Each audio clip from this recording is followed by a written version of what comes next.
Alright, sige, let's start. So, ang title ko for tonight is Prospered in All Things. Actually, nakalagay nga dyan is prospered. It's in the past tense already. Na-prosper na tayo when we receive Jesus Christ. And lahat naman tayo dito, natanggap na natin si Jesus. So, I believe each and every one of us, lahat tayo meron ito. Amen? Actually, kanina pinag-usapan na rin natin, napag-usapan natin ng Brother Sergio, yung meaning ng prosperity. Actually, tama yun. Shalom is peace, it's a condition of success. It's not lacking anything. Kompleto na. Kumbaga, peace. Yung nararamdaman mo sa loob mo, it's just, hindi ka na naguguluhan, basta you're prospered. Peace. Shalom. Amen? So ngayon, I'll be all over the place. Tignan natin where it takes us. Just let the Holy Spirit leads us. But I have some verses for us. So yun ang tignan natin. We do know that the enemy comes to steal, kill, and destroy. Alam naman natin yan. And anything that steals is of the enemy. And Jesus came so we may have life and life in abundance. So lahat tayo dito in Christ. Amen? So ibig sabihin, we are in abundance. Tama? Kasi si Jesus nasa atin. Dumating siya, tinanggap natin. So we may live in abundance. Now, the only thing that is stopping us to live this is if we don't believe it. Kung hindi tayo naniniwala na kasama ni Jesus o yung tinanggap natin si Jesus, siya pala yung abundant life, siya pala yung buhay, yun lang itipigil sa atin para malakaran ito. Nothing else or nothing more than unbelief. Kung ayaw mo maniwala. Kung gusto mong mag-prosper, kung gusto mong malakaran at makita yung prosperity sa buhay mo in all things, maniwala ka.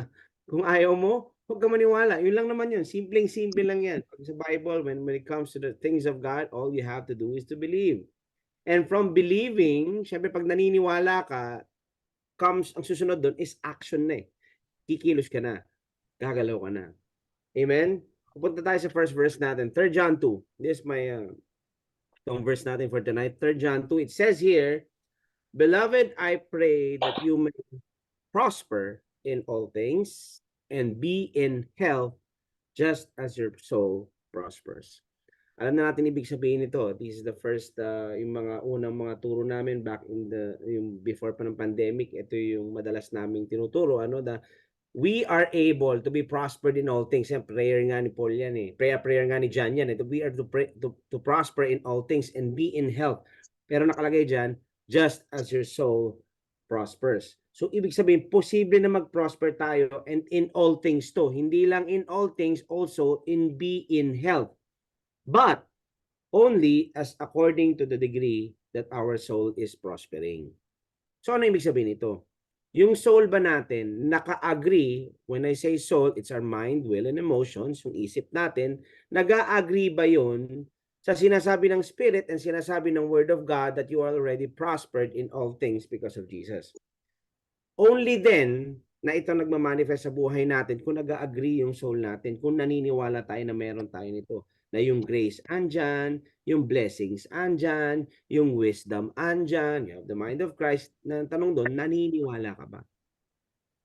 You see, it's ang will ng Panginoon sa atin, ang gusto niya sa atin prosper tayo eh. Gusto niya na ma-manifest natin yung goodness niya, yung prosperity niya, yung kingdom niya, and yung power niya dito, here on earth. Now, ang ginagawa ng kalaban is this. What he brings is guilt. He brings us condemnation. He brings us shame. He brings us lies. Para di mo malakaran yung prosperity or yung abundance na tinanggap natin in Jesus Christ. Like I said kanina, He steals our focus from knowing who we are in Christ. Yun lang naman ang pinakalain ng kaaway. Tandaan ninyo pagdating sa mga temptation, pagdating sa mga unbelief, ang gusto lang naman na tinatarget ng kaaway is for you to not believe who you are in Christ. Doon lang palagi yon. The enemy tempts us in the area of our identity.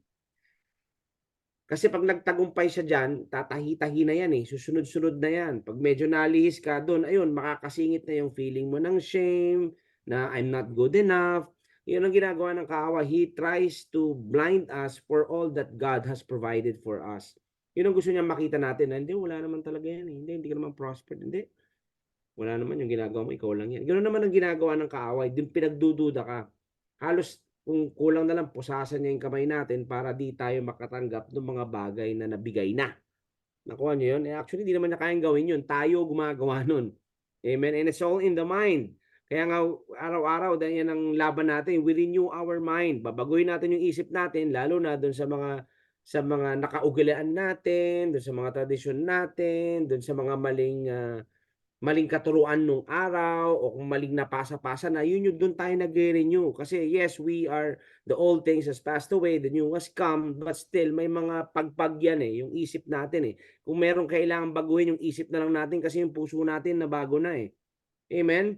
Kumbaga nasa iyo na pero di mo mahawakan dahil saan? Dahil sa kasinungalingan na bigay niya sa iyo o ng kalaban na paniwalaan mo kaya yung gusto ng kalaban huwag mong paniwalaan yung meron ka na in Christ. So I want us to be reminded tonight that our God has given us more than we can ever contain. He has given us prosperity and abundance in all things. When I say all things, yung iba kasi nakafocus lang sa finance When I say prospered in all things, sa relationship mo, sa personal mo, lahat ng bagay, prospered ka dyan. When I say prospered, hindi ka nag-aalala, may peace ka, hindi ka nag-iisip. Bakit? Kasi alam mong provided ka. Alam mong nag-uumapaw ka. Alam mong in abundance ka. Favor, blessings, peace, promotion, faith, love, prospered ka dyan.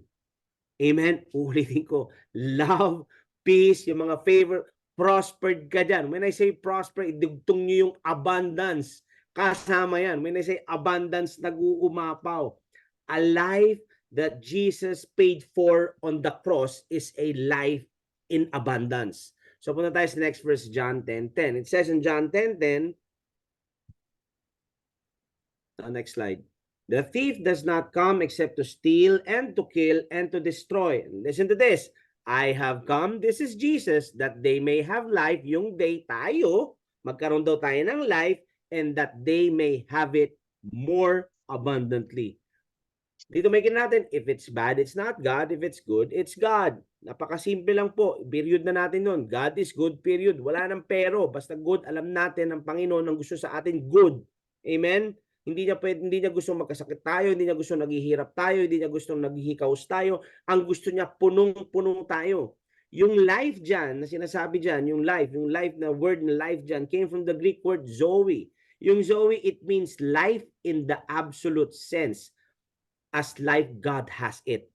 Nakuha nyo? Kung yung agape is the God's kind of love, yung life dito, this is the God's kind of life. Nakuha nyo ako? You know what this is? This is a life in abundance. Yan yun. Yan yung life. Yan yung Zoe life.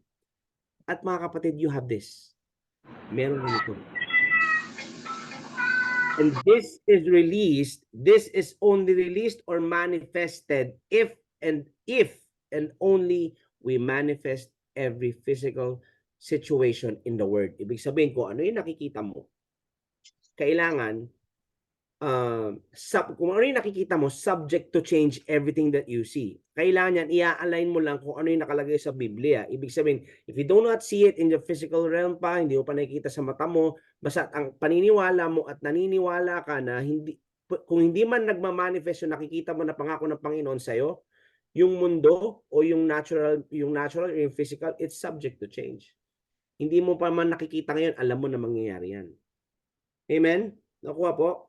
So we already died to self. Alam natin yan. Making way to our born-again spirits to rule. Ang laban araw-araw dito is baguhin mo, isip mo sa meron ka na on the inside to release it on the outside. Yun yung kanina in 3 John 2.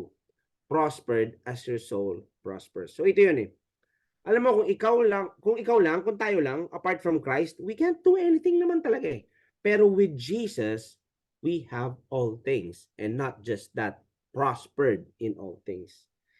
And kailangan alam natin paano tayo na prosper. Bakit? It's through Jesus Christ. Bakit? Kasi God is able. 2 Corinthians 9 verse 8, it says here, and God is able to make all grace abound toward you, that you, always having all sufficiency in all things, may have an abundance for every good work. Yes, God is talking about the cheerful giver here, but I want us to look at this in a different light. Ang gusto kong makita natin dito is God is able. Madalas naman kaya naman natin talagang sabihin yan. Yes, alam natin na kaya ni God. Pero ang tanong, alam mo ba na gagawin niya? Naniniwala ka ba? Yes, kasi madalas, yeah, kaya ni God yan eh. Pero hindi niya yata gagawin sa akin. Madalas ganun yung iniisip natin eh. Alam mong kaya niyang gawin, pero hindi ka naman naniniwala na mangyayari sa'yo. Hindi naman ka naman naniniwala na ginawa niya na sa'yo. Amen? It says, I am willing and able to supply. Alam mo ang hirap dito. The problem is, ang hirap nating pinaniniwalaan minsan. Kontento na tayo minsan dun sa kung ano lang yung nandyan or kung ano lang yung dumating. There's nothing wrong with that. Pero ang Panginoon gusto yung alam mo yun, nag-uumapaw tayo eh. Tandaan natin, God can't work on something if our hands are idle and not even working on anything. Nakuha niyo ang ibig ko sabihin? God is like, parang sinasabi ng Panginoon, anak, put your hands on something. Let me work through you. Kasi minsan, madalas ang nangyari, minsan, madalas gano'n na lang nangyayari. Parang we're too focused on what, parang naghihintay ka na lang, naghihintay ka na lang. Pero ang Panginoon, naghihintay din sa iyo eh. Hinihintay na rin na kumilos ka eh. Nakuha natin, ayaw natin i-explore yung or ilakad yung mga potential natin sa mga bagay-bagay. What is there to bless if we are not putting our hands on something? Kaya napakaganda nung kanina, Deuteronomy 8:18. Diba? He's the one who gives us the ability and the grace to create wealth. Kung di ka naman kumikilos, wala rin mangyayari. Ibig sabihin, sinasabi lang dito, He is able to give you more. Hindi lang yung natanggap mo, hindi lang yung nandyan. Siyempre, kung ano yung natanggap mo, your hands are already blessed. Do something about it. May gawin ka. Binibigyan ka naman ng vision. Binibigyan ka rin naman ng wisdom what to do. Diba? He is able to give you more. Mga kapatid, bigger than your failures and bigger than your regrets. So we need to see here is this. All grace means this is more consuming than anything in your past. To make grace abounds for you to have an abundance. Ibig sabihin, sobra-sobra. Bakit? Para namang sa ganun, may maibigay ka pa sa iba. Nakuha niyo ako? To make grace abounds. Dito pala makikita mo na hindi siya yung para lang may makain ka sa araw-araw. Yung iba kasi parang gano'n, nasanay na lang ng gano'n. No? Yes, there's nothing wrong with that. Hindi naman tayo pinagkukulang ng Panginoon. Totoo naman talaga yun. Alam mo yun? Pero hindi rin pwedeng nakaabang ka na lang.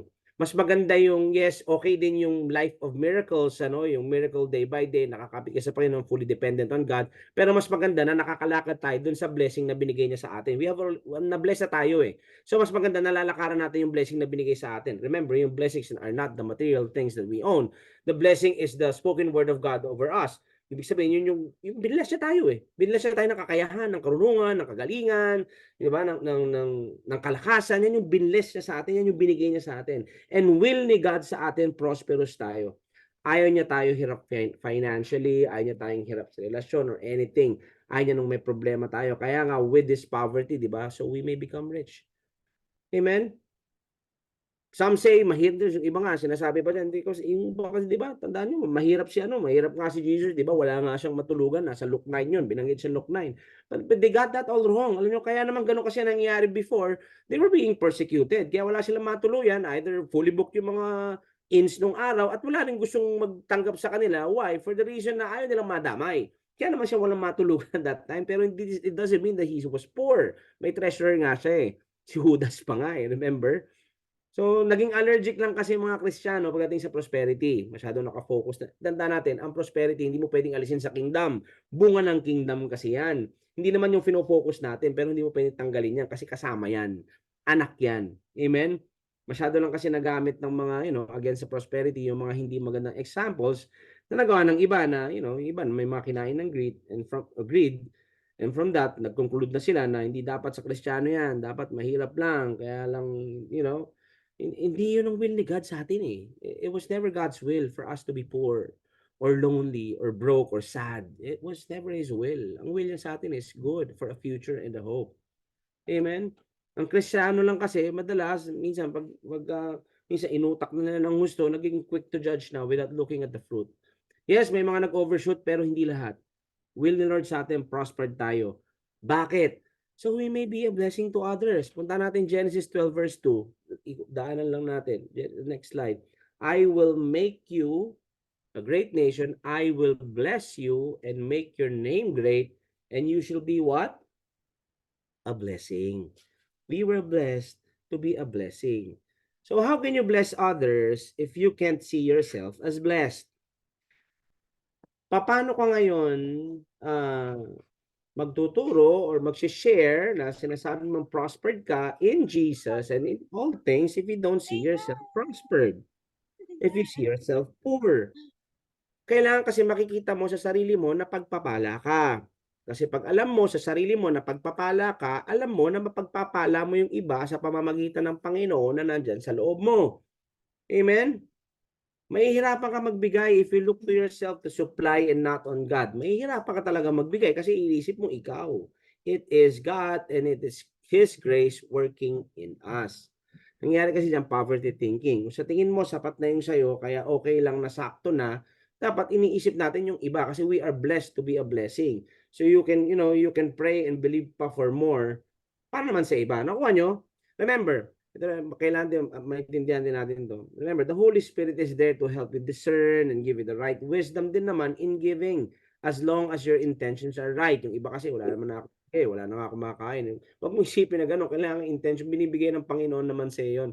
Siyempre, kahit naman paano, ayaw ko rin naman ng walang makain ng Panginoon. Yung iba nga, meron pang katuruan noon na yung mga tithes, ipangutang mo pa. May mga narinig pa akong gano'n. Ipangutang mo yung tithes mo. Ganyan, ibabalik ng Panginoon.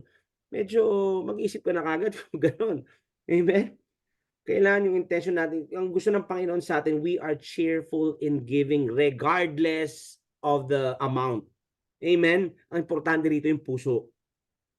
Amen? Balik lang tayo sa verse natin kayo, sa 2 Corinthians 9:8. Sige, next slide. Ulit ko dyan. And God is able to make all grace abound toward you, that you always, tuwing kailan daw? Always. Having what? All sufficiency.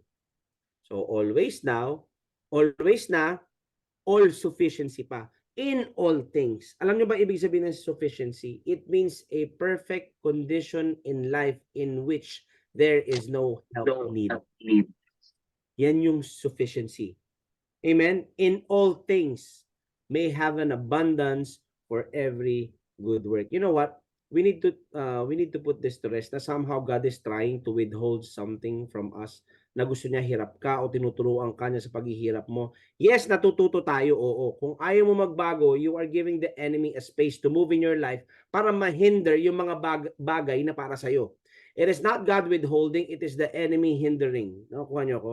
Di niya will yung paghihirap mo. He gives us all grace and always to get us from get us out from any position of lack. Now, this is what we need to understand.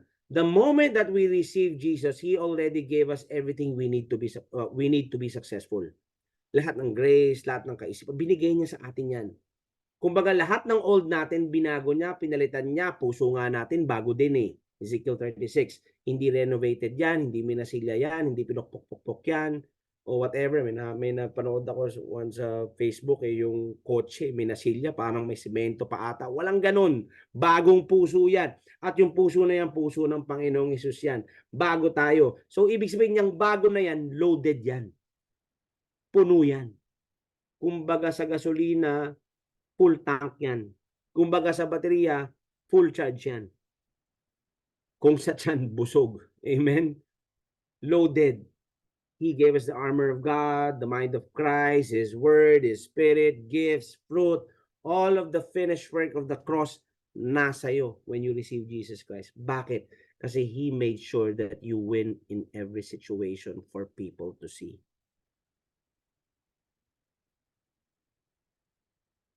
And sa Isaiah, I forgot the chapter, it says, from Egypt and Cush, the people will know you and they will say, surely God is in you. Alam nyo, dapat yan yung nakikita sa atin. Kahit sa ka pumunta, sa ka, parang saang lugar ka man mapadpad, nakikita ng tao sa paligid mo, God is in this man. May iba sa'yo. Sino yan? Ano yan? Ano yang meron ka? It's the peace of Jesus Christ. It's the peace of God na namumuno sa'yo, na nandyan sa'yo, that make you prosper in all things. Nakuha nyo? Amen? Punta tayo sa 9th chapter of Matthew. Lang natin to. Here's Jesus coming back to town. Alam niyo naman where Jesus is, 'di ba? Kung nasa man si Jesus, parang rockstar 'yan, 'di ba? Ang dami laging tao, walang makapasok, mahirap makipagsiksikan para makalapit sa kanya. Yan yung sitwasyon kay Jesus ng mga panahon na 'yan. Until ito nga, yung magkakaibigan may dinala sa kanya, magkakaibigan na ito, na nilagay sa mat, through the roof, nilagay do'n sa bubong kasi nga wala na silang maisip na paraan, kung paano madadala 'to, siksikan, siksikan. So let's go there. Matthew 9 verse 1. So he got into a boat, crossed over, and came to his own city. And then behold, they brought to him a paralytic lying on a bed. When Jesus saw their faith, he said to the paralytic, "Son, be of good cheer, your sins are forgiven you." Ito yun, You see, alam niyo na 'to, balikan lang natin. Jesus wants us to see something here. I'm sure malungkot ito. Sabi kasi niya, "Be of good cheer." Hindi naman niya sigurong sasabing, "Be of good cheer," kung nakita niya nakangiti yung tao, siguro malungkot or baka nag-iisip pa na dapat di niyo na ako dinala rito, 'di ba? So sabi dito, "Son, be of good cheer." Sabi dito, "Your sins are forgiven you." Then sabi niya, "I have forgiven you." And then he heals him. Ang tanong, bakit niya pinatawad muna bago niya pinagaling? Narinig natin 'to dati, may mga interpretation na di kasi puwede ma-heal hangga't di makatanggap ng forgiveness, walang pinag-iba yun sa kailangan tumanggap muna bago ma-heal, hindi, Actually, this is the only time that Jesus forgave someone first before healing.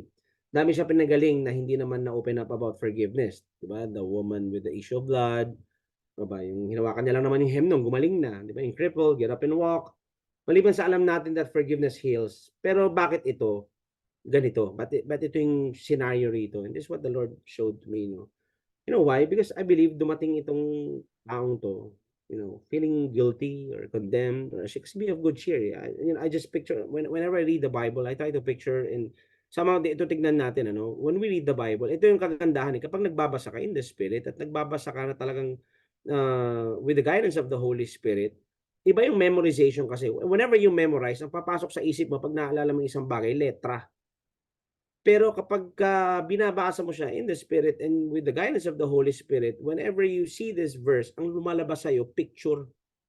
I don't know if you also experience this. Yung mga nabasa mo, it's like a memory, parang galing ka dun, nakuha niyo ako? And this is what I saw here. 'Di ba, na parang dumating 'to feeling guilty, condemned, and ashamed, mga kaibigan niya na nagdala sa kanya, 'di ba? Baka nga ayaw niya ng padala, I'm not good enough, baka di niya ako pagilhin, "Wag na nga kayo, mag-aksaya ng panahon, dalhin ako." Ano, you know what? Minsan minsan ano,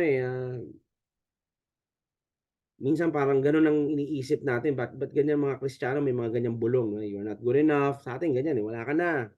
Tingin mo ba pinakikinggan ka ni God, mga ganyan. Alam niyo yung mga nagawa mo kapos yan, okey ka lang. Yan ang alam mo yan yung mga boses ng kaaway. Kaya ginawa ni Jesus, pinatawad niya muna. You know why? He needed to break that wall of condemnation and guilt. Kasi isa yan sa mga pipigil na makatanggap siya ng healing. Yung healing is not about what the man did, but it's about what Jesus is about to do. So kung sa atin, it's not about what we have done, but it's about what Jesus has done. Kaya every time, remind yourself of the grace God has given us.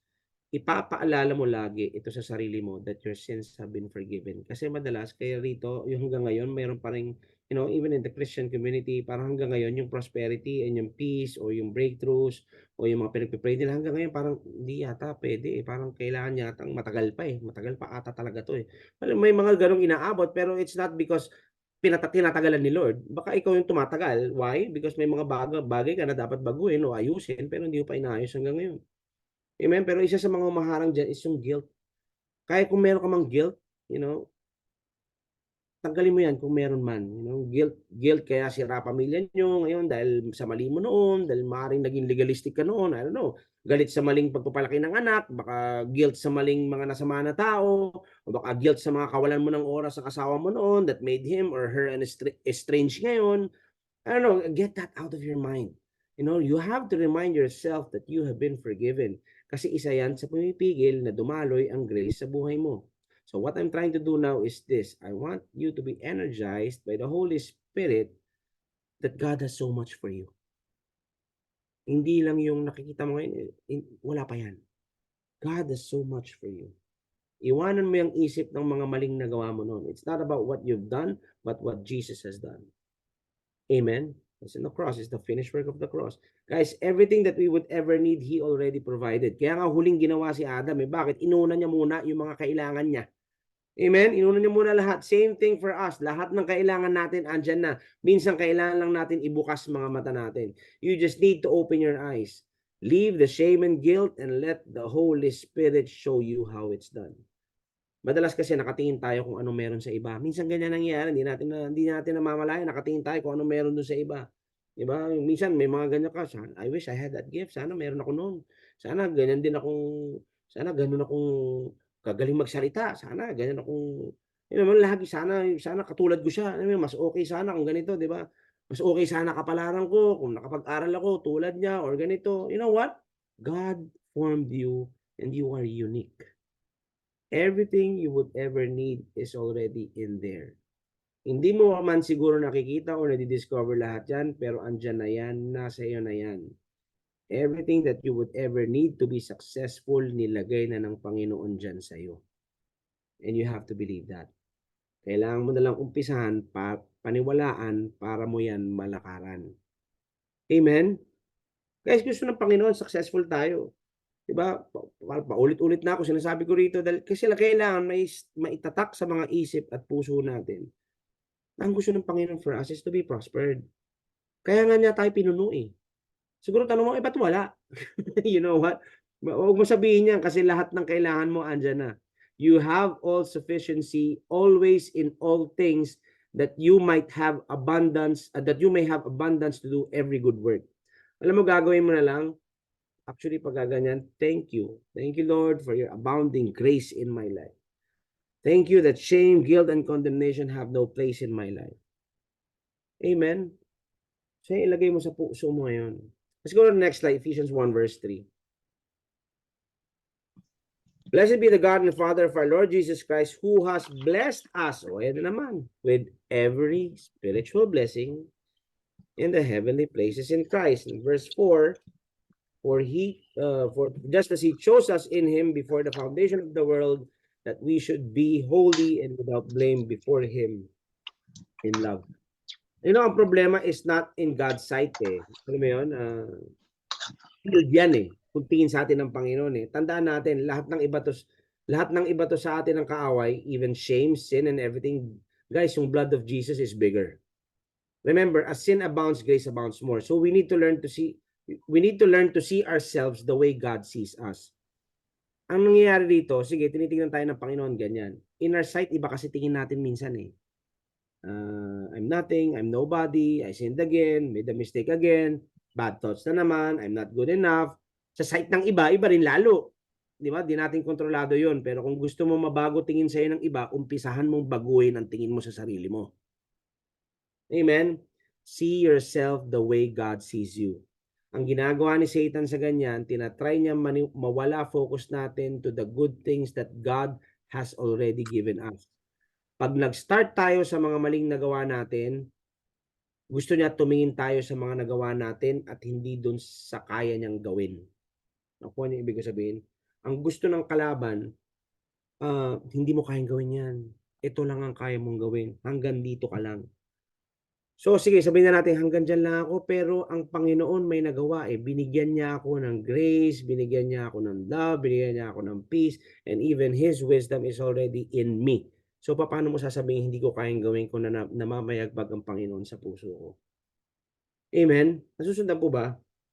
Punta tayo sa buhay ni David. May gusto lang akong makita rito. Here's David once more. Hindi pa siya king dito. Hindi pa siya king dito. And this was a time na napag-utusan lang si David magdala ng pagkain sa mga kapatid niya.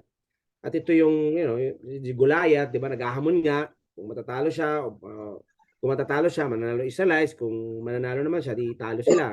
Yun yung context ito, no? Kinikwento ko na lang. So ito nga, nag-volunteer si David na siya na daw. It says in the Bible na si David nga nagpunta sa brook at pinulot niya yung 5 smooth stones. Okay? And then, from one of those stones, dun yung nagamit to defeat Goliath. Dito pala makikita nyo lahat ng kailangan ni David para matalo si Goliath was already there. It was there. Ang gusto kong makita nyo rito ngayong gabi is all he had to do was to pick it up. Tingnan nyo pa to. Sa laban at sa buhay, yung kailangan mo para manalo, pinoprovide niya eh. Andiyan na eh. gagamitin mo na lang. Ang matindi rito, hindi lang isa, 5 binigay niya. Nakuha nyo? Palaging in abundance, palaging sobra, umaapaw, siksik-liglig. Amen. Basahin ko. Then he took his staff in his hand and he chose for himself 5 smooth stones from the brook and put them in a shepherd's bag in a pouch which he had. And his sling was in his hand and he drew near to the Philistine. It was already there. Walang naglagay dyan. He was there. It was there to find it there. Nakuha nyo ko? Ganyan si Holy Spirit. Paano ko aayusin to? Sasabihin niya, ayan o. Minsan ganyan tayo. Ayan o. Tinatanong mo, paano mo? Ayan o, nasa harap mo. Ito o, nasa bulsa mo. Minsan nasa harap na natin, hindi pa natin makita. Bakit? Ayaw natin pakinig eh. Minsan naman, ayaw mo rin bukay mata mo. Minsan naman, sa iba ka lang nakatingin. Nakuha niyo ko? Hindi mo makikita yung value ng pinapakita sa ng Lord kung nakatingin ka dun sa gusto mo lang makita. Nakuha niyo ko? I remember Abraham. Remember when Abraham lifted his eyes, yung when he was about yung kay Isaac, di ba? Tapos pinigil siya ng angel. When he lifted his eyes, nung nakafocus siya kay God, doon lang niya nakita yung ram that was caught in the thicket. Doon lang niya nakikita doon lang niya nakita. And minsan, kakatingin natin sa sitwasyon, hindi na ngayon natin makita kung ano yung binigay ng Panginoon para makaalis tayo dun sa position of lack mo, para dumating tayo dun sa breakthrough natin, kasi nakatingin tayo dun sa physical at hindi tayo tumitingin sa Panginoon. Minsan, iba dyan, hindi ko nandaan, di ba? Kung kulang pang kuryente yan. Alam mo, marami nag-umpisa sa negosyo, 500 lang eh. Believe it or not, milyonaryo na ngayon. Pag nilagay sa'yo ni Lord na umpisahan niya, huwag kang manghina. Amen? Tayuan mo pag sinabi ng Panginoon. At wag na wag mo rin sabihin o i-compare mo sarili mo sa iba, may pera kasi sila, may pang-umpisa sila, huy, may grace ka. May pang-umpisa ka rin. Siksik liglig pa. Amen? Wag na wag mo lalo pakikinggan yung sinasabi ng ibang tao na walang ginawa, di ba? Na kundi i-down ka or maliitin ka, ba't mo sila pakikinggan? Wag ka mangarap, di ba? Wag ka na mangarap, ganyan ka na lang, magsimba ka na lang. Minsan may mga ganyan ka pa naririnig. Yung hindi mo alam yan, you know? You know what? Same thing kay David. Ganyan din naman nangyari kay David eh. Di ba? Remember si Eliab, yung kapatid niya? Bago pa man siya sumugod, may banat na eh. Punta tayo, verse 28. Now Eliab, his oldest brother, heard when he spoke to the men, and Eliab's anger was aroused against David, and he said, "Why did you come down here? Ano nagawa mo rito? Tagpunta ka pa rito. O kanino man iniwan yung mga tupa? Di ba? Anong ginawa mo? I know your pride and the insolence of your heart, for you have come down to see the battle." Yayabang ka na naman dito. Pinagsasabi mo rito. Sabi ni Eliab eh. Kilala kita, di ba? Kanino mo iniwan yung mga sheep at andito ka? Yung boses na yan, you see, si Eliab, alam nyo kung anong dala? What I saw here, anong dala ni Eliab is judgment. Eliab is a picture, Eliab is a picture of what it is to judge others, you know, to point out other flaws, sins, or even mistakes, di ba? Alam niyo ba itong kapatid ni David na to? He could have been a commander in David's army. Kasama sana siya sa king's table. Kung na-honor lang niya si David, baka isa siya sa mighty men ni David. We don't know. Hindi na kasi siya nabanggit eh. He did not make it. Wala, hindi na nabanggit na nakasama siya sa royal family. I don't know. Bakit? Because he was so busy being judgmental. He was busy pointing people's faults, people's lack. Sabihin na natin na siguro may mga time na medyo na-fresh si David. You know? We don't know. Or maybe sa tingin nga lang ni Eliab yun. Hindi ko alam. Pero di na importante eh, kasi what we see here is walang naging epekto sa buhay ni David yun, pero kay Eliab meron. It messed up all the good things that could have happened in Eliab's life. You know what? Judgment could do the same thing in our lives. Yung boses na yan, madalas sa atin bumubulong din yan eh. Pag andyan ka na sa somehow parang na-edge or tugatog ng tagumpay mo, you know. Durado ka ba dyan? Tingnan mo nga sarili mo, eh, mamarinig mo yung gagawin ng kaaway. You know what? Si David, di niya pinakinggan yan. In verse 29, di ko na nilagay dito. You know what David did? He turned away from his brother. Hindi ko na you know, in verse 29, he turned away from his brother. So tayo kailangan, we need to learn to turn away from that voice as well if you are hearing that voice. Kung meron sa inyo na madalas yan ang naririnig, di ba? Talikuran mo yan. Talikuran niyo yan pag narinig niyo yan. Ito sabihin niyo, "Oh Lord God, Panginoon, I know that your grace is abounding to me at naniniwala ako na I'm already holy and blameless in your sight. Not because of what I've done, but because of what Christ has done." Yan declaration natin sa mga puso natin. You know, thank you, Jesus. Thank you, Lord, that my sins has been washed, and I thank you that my soul is white as snow. Amen. It says in Romans 4 verse 8, let's go to the next slide. Blessed is the man whose sin the Lord will not take into account. You know, we need to put this into heart para hindi mapigilan ng pagdaloy ng grace sa buhay natin. Yung our prosperity, abundance, and blessings, you know, in this life. Alam mo sa nakaangkla yan? Nakaangkla yan sa pagkakaintindi natin na hindi nagbibilang ang Panginoon ng kasalanan. Now, what this teaching, itong sinishare ko sa inyo ngayon, these are just some of it, you know, na pumipigil doon sa daloy na for us to be prospered. And dito, isa to, number one kasi ito yung feeling of shame, guilt, and condemnation that yung sin mo of the past, yan ang madalas na humaharang. You know, nagbibilang ang Panginoon ng kasalanan. You know what? Sin is yes, maybe there's still sin na nagawa mo or whatever. Ito, tandaan mo the blood of Jesus, there is nothing that the blood of Jesus cannot overcome. Amen? Never sasabihin ni Holy Spirit sa'yo na wala ka na pag-asa, sorry kasi may nagawa ka kasi ito yung ginawa mo noon tapos ka na, sorry, di ba? Better luck next time. Walang ganun Tanda mo, God never gives up on us. His grace is always abounding towards us to prosper us. You know what? Pagdating sa kahirapan, ay somehow naranasan ko din naman yan. Not to the extent naman na talagang hirap na hirap sa buhay kasi never naman ako nawalan ng bahay tulad ng naranasan ng iba na natutulog na kung saan-saan. You know, there was a time na may mga property pa rin ako na ganito na, you know, I had everything that I could ever need. Di ba? Kaya lang, wala pa ako kay Kristo noon. Magulo pa ang buhay ko noon. Talagang, alam mo, doon ko naintindihan Doon ko lang naintindihan na somehow, kaya pala ganon is kasi hindi mo alam kung anong meron ka in Christ kapag hindi mo pa nakikilala ang Panginoon. You know, side note lang, you know, the reason why people slander is because they don't feel secure of who they are. They don't feel valuable. Yun si Eliab Pansin nyo, yun si Eliab Yun nangyari kay Eliab When you gossip and talk about others, talk bad about others, it's like a band-aid over your heart. Pantakip dun sa wala mo para mas angat ka. What did Jesus do? Hindi niya lang sinabi na don't slander. He comes in and makes you feel valuable. Yun yung ginawa niya sa atin. Pag nakita mo na kung gaano kang kaimportante at importante ka sa Panginoon, valuable ka sa Panginoon, masterpiece ka, workmanship ka, obra maestra ka, yung insecurity nawawala. He takes away your insecurity. Hindi niya sinasabi, huwag ka ma-insecure. Hindi. Pinapaintindi niya sa'yo kung sino ka. He comes in and makes you feel valuable. And when that happens, slander falls off because you no longer feel insecure. Kaya sabi ko, in my days as a drug dealer, yung mga buhay ko noon who went bankrupt of gambling, pagsisinungaling for me is like breathing. You see, the reason people lie is because they steal. Ba't ba sila nagdanakaw? Kasi nga may lack may kulang.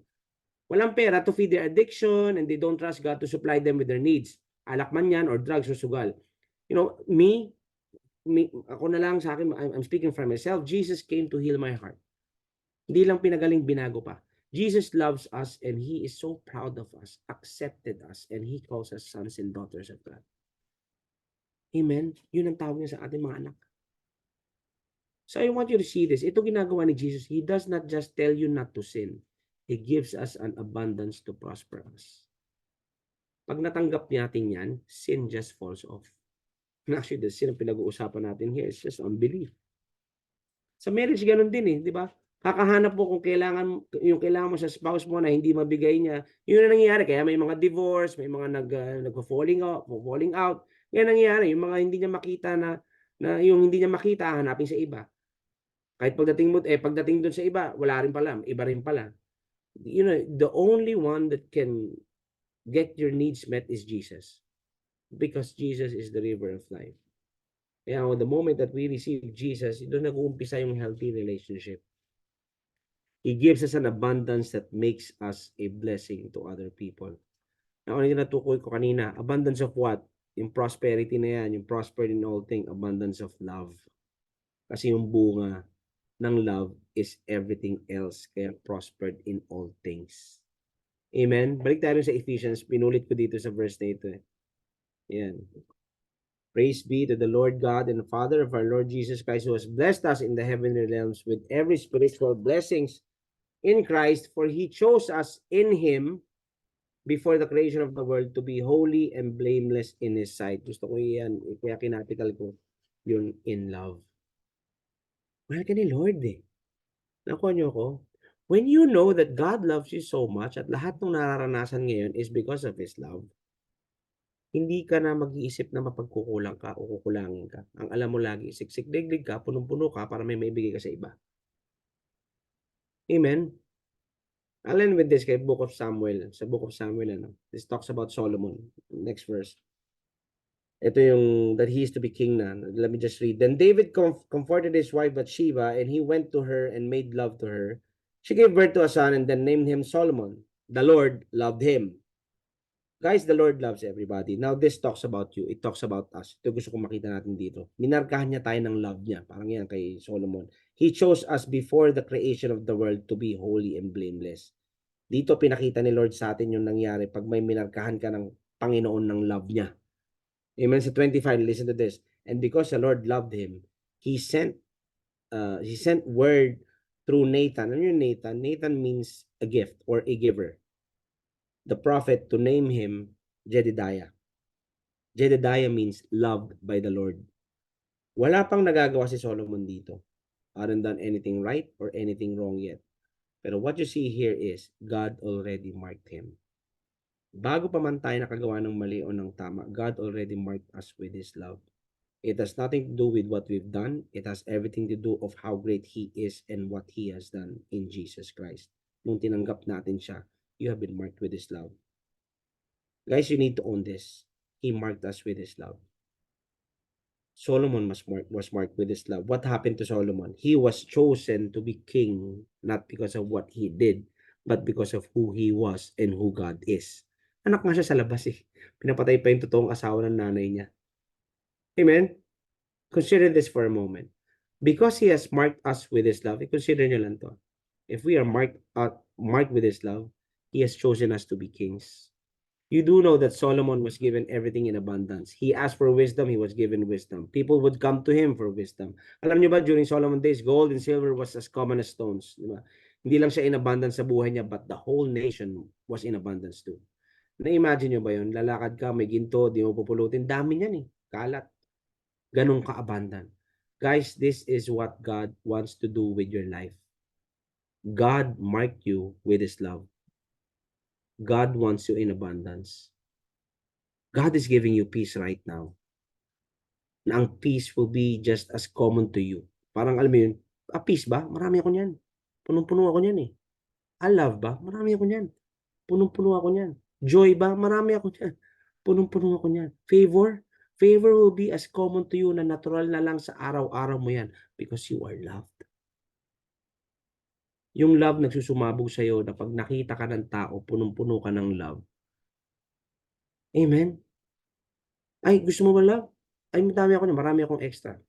Ba't ang saya mo? Kahit things are bad, I have so much happiness. Gusto mo? Dito ka lang, I'll give you. God gave me so much. Business mo, trabaho mo, you're flourishing. Yes, I know. It's common to me. I'm loved. I want you to get into that position and I know you will. Yung di mo man nakikita pa to sa ngayon, we may not be there yet, but receive this tonight. Darating at darating ka dyan. Kasi you have been marked with His love. Everything that the world sees as extraordinary will be as common to you na ito ay ipipamigay mo sa iba. This is what God wants for you. Ikaw to, kapatid. Maniwala ka man sa hindi. Kailangan kaya mong tanggapin to ng buong buo. Na sinasabi ng Panginoon at nire-remind ka ng Panginoon ngayon, anak, tinatakan kita ng pag-ibig ko. Pag ako nagtatak ng pag-ibig, prosperity ang sagot nito. Prosperity ang anak nito. Prosperity yung bunga mo. Nakuha niyo ko? And in all things, you are loved. He wants you to be victorious. Pero ang kaaway, the enemy, still wants to blind us with this. Ayaw niya makita natin ito. Yan yung ayaw niyang makita natin na mahal tayo ng Panginoon. Who we have in Him and what we have in Him. Yun lang naman ang gusto niyang pagdudahin tayo eh. Kung gusto kayong pagdudahin, gusto niyang pagdudahin yung mga natanggap mo in Jesus Christ. Wala ka niyan. Healing, wala ka niyan. Prosperity, wala ka niyan. Love, wala ka niyan. Patience, lalong wala ka dyan. Tingnan mo nga kanina lang. Oh. Alam mo yun, yan ang ginagawa ng kaaway sa'yo. So, ang kailangan, tayuan mo at maniwala ka na you all are prospered in all things. Amen? Hebrews 10:22. And then, next slide. Let us draw near to God with a sincere heart and with the full assurance that faith brings, having our hearts sprinkled to cleanse us from a guilty conscience and having our bodies washed with pure water. Tignan nyo to. He does not cleanse us from our sins. It's already done. He cleanses us from our what? Guilty conscience. Yan ang tinatanggal niya sa atin, yung guilt. Si God, hindi inaaalala kasalanan mo, hindi nagbibilang. Problema ka o isip ka ng isip. Diyan magaling si Satan ang ipaalala sa iyo yan. O yung guilt mo, yung shame mo, yung condemnation mo, kainin mo yan. Yan ang gusto ng kaaway. Yung gusto niya para di mo malakaran lahat ng para sa iyo. He wants to keep you out of abundance and keep you in lack. Ayaw niyang prosper ka. But tonight, let us not allow this to continue anymore. The Bible says that those who believe in God will never be put to shame. Naniniwala ka ba dyan na hindi ka ipapahiya ng Panginoon? Amen? Guys, here you see that your heart has now been sprinkled out of a guilty conscience. Di ba? Wala na. Parang yung kanina, yung sinasabi ni God sa inyo ngayon na, son, be of good cheer. Yung una nating pinag-usapan yung sa crippled man, yung nasa man. Be of good cheer. Your sins are forgiven. Pag binalik ni Satan sa inyo yan, talikuran nyo yan tulad ng ginawa ni David. Kasi ginagawa niya, he wants you to judge other people to feel small about yourself. Talikuran nyo yan. If this happens, marinig nyo, this is what you do. Praise Him and say, Lord, thank you, God. Thank you for your grace is always abounding in me, that you see me holy and blameless. And most of all, you see me and you have marked me as someone that you love. Yan, i-declare mo. Lord, thank you, minarkahan mo ko. Alam nyo, if you do this, alam nyo mangyayari, starting tonight, this is my last verse. The rest of the year and the coming days after this, let's go to the next slide. The last slide. You crown the year with your goodness and your paths drip with abundance. That you will have always all sufficiency in all things and in abundance at all times. Yung nilalakaran mo. Punong-puno. Mga kapatid, I declare right now in Jesus' name that you will walk in abundance with everything you need and abundance to do every good work in Jesus' name. Abundance in all things and prosperity in all things in Jesus' name. If there are any lies that is still lingering in your head right now, in the name of Jesus Christ, we come against that right now in Jesus' name. All things new in your life. Iwanan mo na yung nakaraan and look forward to what God has for you. Alam ko lahat tayo kinakausap ng Panginoon dito. And I believe that the Holy Spirit also ministered to you through this message tonight. I pray na maumpisa mong malakaran. I pray na lahat ng kasinungalingan tinapon mo na. I pray na ang tanging paniniwalaan mo na lamang ay yung pamana ng Panginoon sa iyo, that you are already prospered in all things in Jesus Christ. Because with Jesus, He gave us all things. It's about time, napapanahon na yung mga kamay natin ay ating pagalawin because He is the one who gave us the grace and the ability to create wealth. It's not just for us. Yung wealth na yan is for others. It's for us to be a blessing. Amen? You are a walking kingdom, mga kapatid. At yan ang dapat nakikita ng ibang tao. Now, don't be condemned kung nakikita mo at parang ganun, wala pa ako dyan. Right now, in the name of Jesus Christ, you'll get there. Kahit ano mangyari, you will get there. In Jesus' name, darating ka dun. May mga bagay lang na kailangang ipakita ng Holy Spirit sa iyo, i-reveal sa iyo ng Holy Spirit ngayong gabing ito at sa mga darating na mga araw, kung ano yung mga dapat baguhin, ano yung mga dapat umpisahan, ano yung mga dapat layluhan, ibibigay ng Panginoon sa iyo yan. Amen? Ang kailangan lang, we must be doers of the word and not hearers only. Madalas naririnig natin, ang problema din natin kinikilusan. Amen? Hindi natin, kung sa relationship man yan, hindi mo alam paano mo sasabihin sa asawa mo, hindi mo alam paano mo sasabihin sa anak mo. The Holy Spirit also gives us the right timing for everything. to say the right words to say. Amen? Binibigay din ng Espiritu Santo yan. Ang importante, we meditate on it at tayuan natin, hindi yung, sige, bukas na lang, sa susunod na lang, sa makalawa na lang. Hanggang magugulat ka, nakakalimutan mo na kung ano yung dapat mong gawin kakabukas mo. Amen? Ang Panginoon natin, nandyan para tulungan tayo. Nandyan, ang Holy Spirit nandyan din, tuturuan tayo, to teach us, to comfort us, to help us. Helper nga eh. Let us allow Him to help us, to teach us, and to comfort us.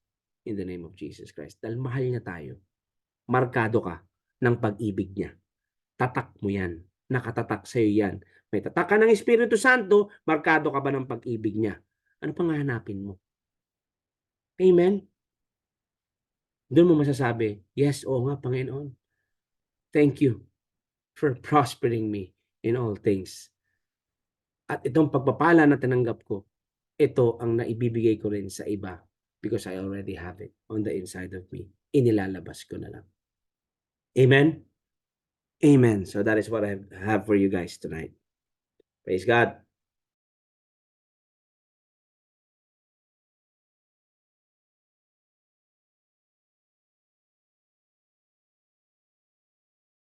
Praise the Lord. Hallelujah. Brother Ron, are you here? I'm here, bro. Yeah. Right. Praise God. Yeah. If anyone has questions, feel free to ask. Yeah. I just want, I was reminded of your, the verse, Pastor Match, yung, what's this? Love covers a multitude of sins. Right. And, yeah, it's the agape love of God, right? That covers all of our sins. Di ba nakalimutan na nga yung mga kasalanan natin. Di ba? Yung noon, yung ngayon, at yung hinaharap. Wala na burado na yung mga kasalanan natin. Because love has been made manifest on the cross. Di ba si love naging tao. At yun si Jesus. Di ba si Jesus naging tao? He died on the cross. And he did just pay for your salvation. He did just pay for the forgiveness of your sins. But he wants us to be healed. He wants us to be whole. He wants us to prosper, not for your own gain. I think one of my concerns before with the prosperity, quote unquote gospel, right? The prosperity gospel is, yeah, like why in the world does this guy have a plane? There's this guy named, he sounds like Atlantis. So I thought this guy had his own island where, yung pagmamayari niya, man, yung pangalan pa lang niya, parang Atlantis. And, for me, this guy's suspicious, man. Di ba? Sabi ko, baka may sarili rin tong utopia or I don't know if you guys can relate, but that's in my mind because I was brought up to think na masama yung prosperity. Di ba? And apparently, hindi pala masama yung prosperity. Para sa kabutihan pala natin. 'Di ba? Yun yung ginawa ni Jesus para sa atin lahat. So that we can be made prosperous. Just as He is, so are we. So, this is a very good message, Pastor Mach, and I saw everybody just commenting, praising the Lord, praise God for that. And kung meron kayong mga tanong, mga kapatid, and if you have anything you want to ask, just write it on the chat box, or if there's anything that concerns you, especially about the topic. Ayan, yan si Jesse. Kala ko Jesse Atlantis eh, pero, like it sounded that way to me. And yeah, if you guys have questions, please go ahead, ask it. We got Brother Ron and Pastor Mach to answer your concerns. Because that's something we want to debunk. This allergic reaction when it comes to prosperity. Pag sinabing prosperity na biglang yung mga ibang Kristiyano na nagiging allergic eh. They don't, Allergic nga. ayaw na pakinggan. Di ba?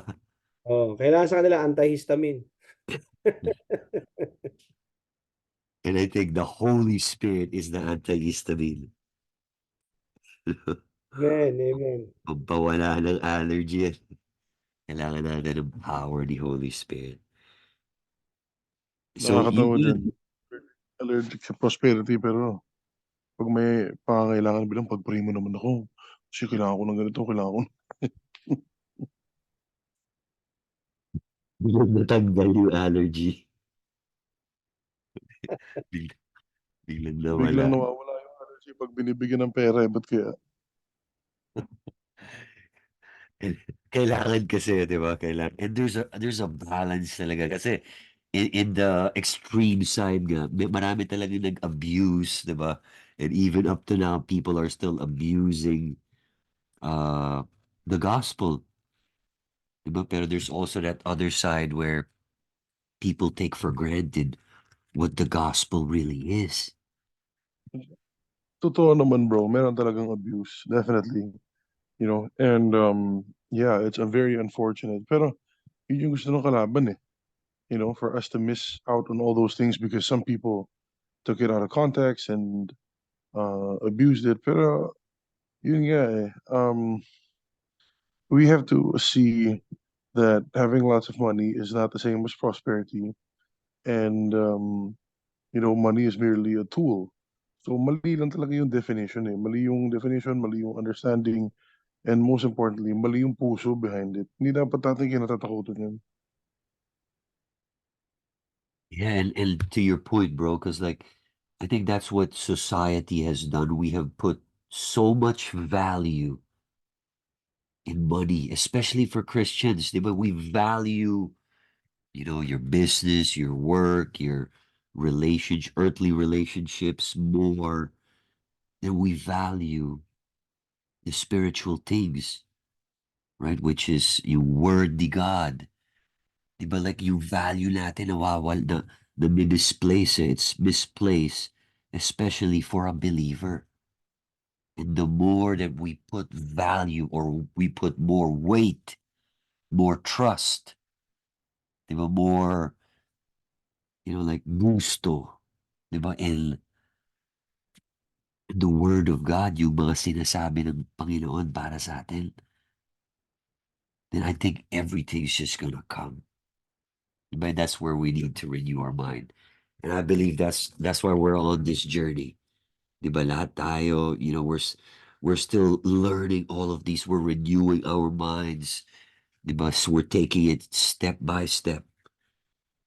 And I believe, diba katulad ng sabi ni Pastor Match, that may quote ka na lang, Pastor Match, na ano, I think I gotta go back to the recording. But yeah, I just wanna ask, meron bang, anybody who has a question in mind? Because this is a very sensitive topic. Diba? I'm sure some of you guys are curious or baka merong wrong ideas on what prosperity is. Diba? Kasi alam ko, this topic can also become confusing. Diba? Pero you know what? The Lord also wants to bless you with money. Diba? To use the money to, sabi nga ni Pastor Macho, to be a blessing to others.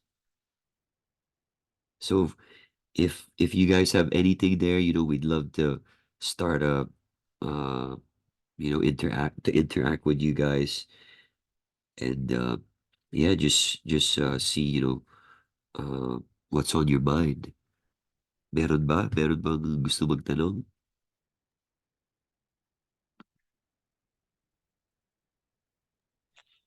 And I think this is something that requires a lot of not only learning but also unlearning.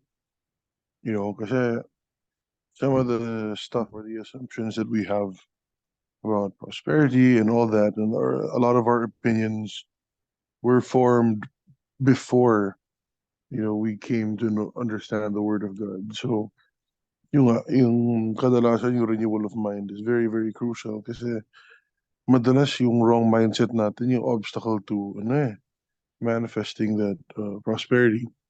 And again, you have to redefine all these things, like the purpose of it, what it really is, what's it for, why does God want you to have it?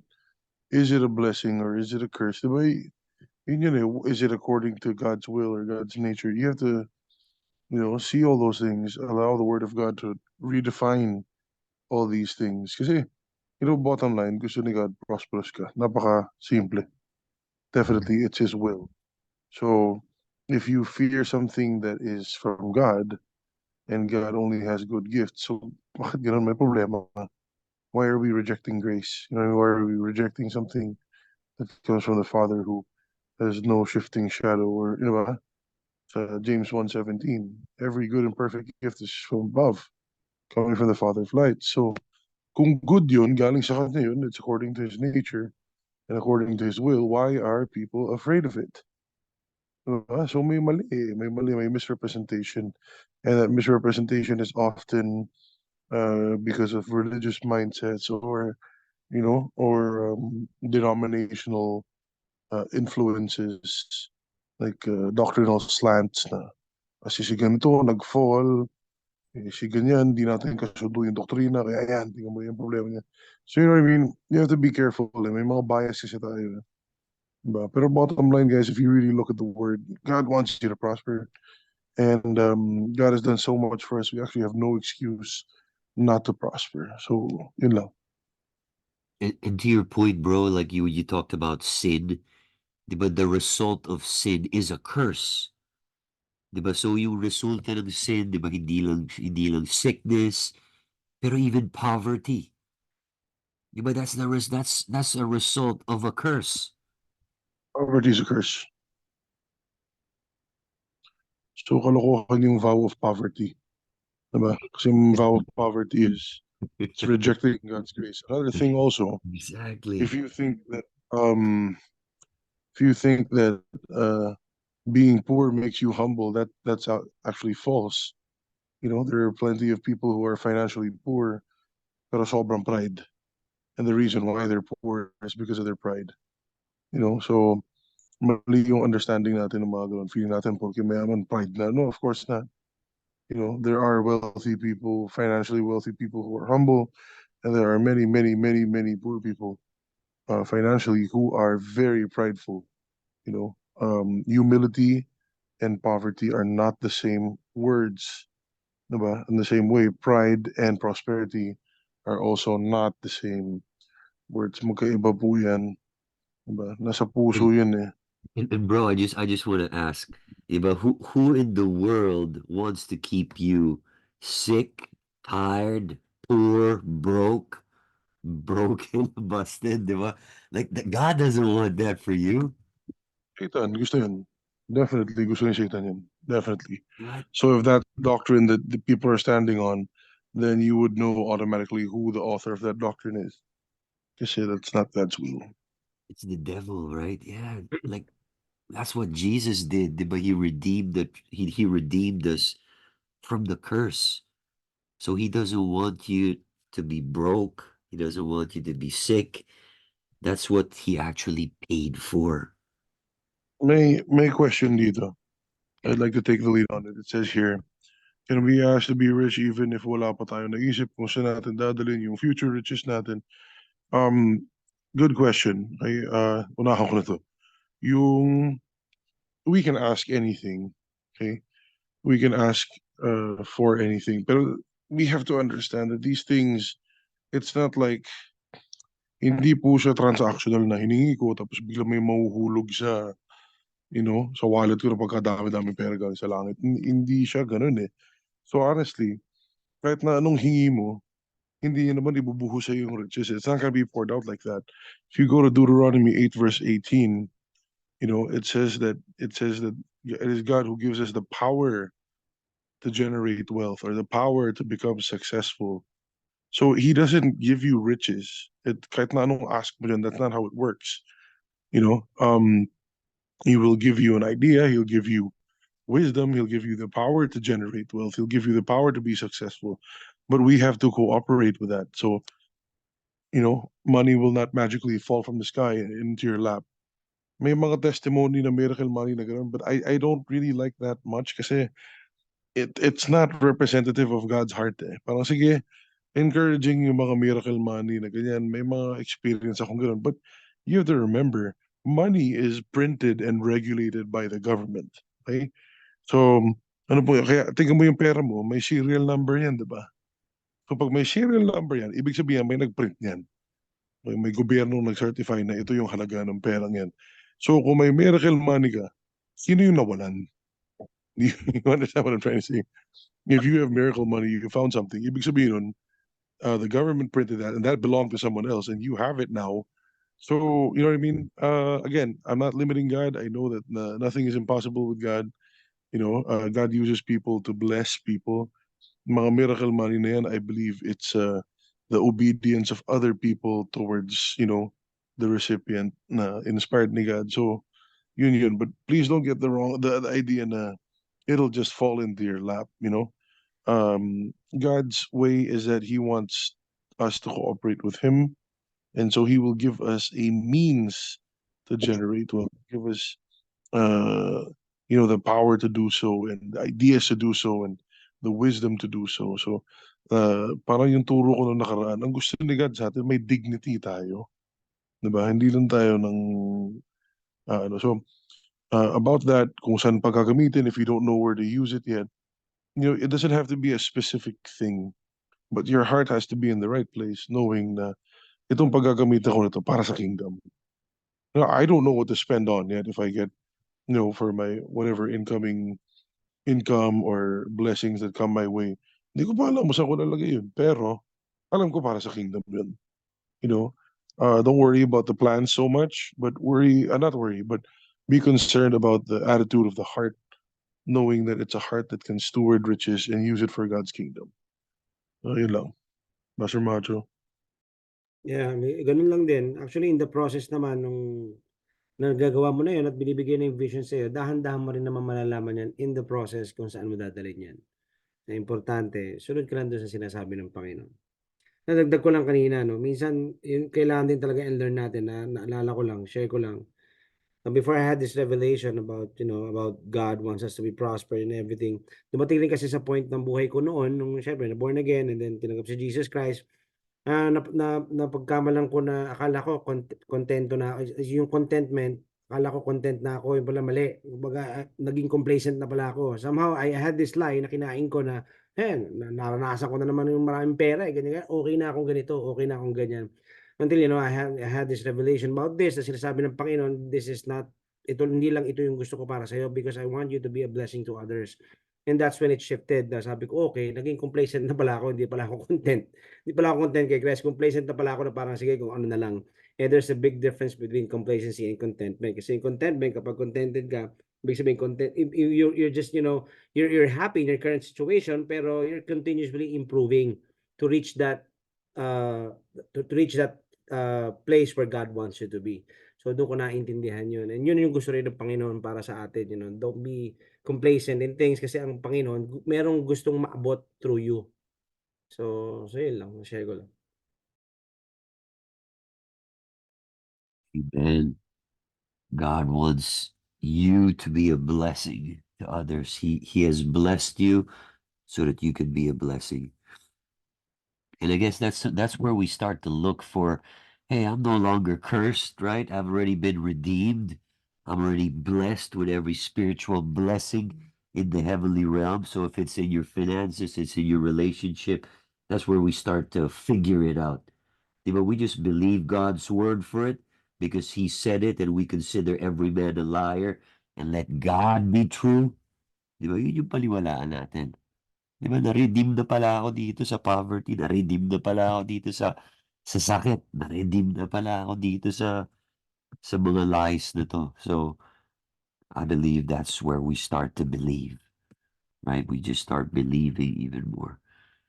So, thank you so much for that word, Pastor Much. I'm sure everybody here was blessed, right? If you guys were blessed, just put up a reaction, put up a, an amen or whatever you guys want to put up, just to see that you guys are still alive and you guys are just receiving this word. Thank you so much. I see the hearts. Praise God. Yes, the Lord is working mightily in your hearts. Holy Spirit, we thank you that this revelation about prosperity is just stirring up each and everyone's heart tonight. We thank you, Lord, for the truth that's being planted in good soil. We thank you, Father, for your favor. We thank you for every spiritual blessing in the heavenly places is ours. And right now, by faith, just start to receive it. If it's a relationship, if it's a financial breakthrough, if it's a mental problem, if it's a emotional problem, whatever it is, whoever it is, start to declare life, start to declare peace, start to declare the abundance of the Lord, that your miracle is right around the corner. Your breakthrough is right there. It's just one prayer away. Your promotion is already now. It's already happening. It's already taking place. So right now, just receive it and start to thank the Lord. In Jesus' name, amen. Amen. Amen. Amen. Thank you, everyone. God bless you. Good night. Amen.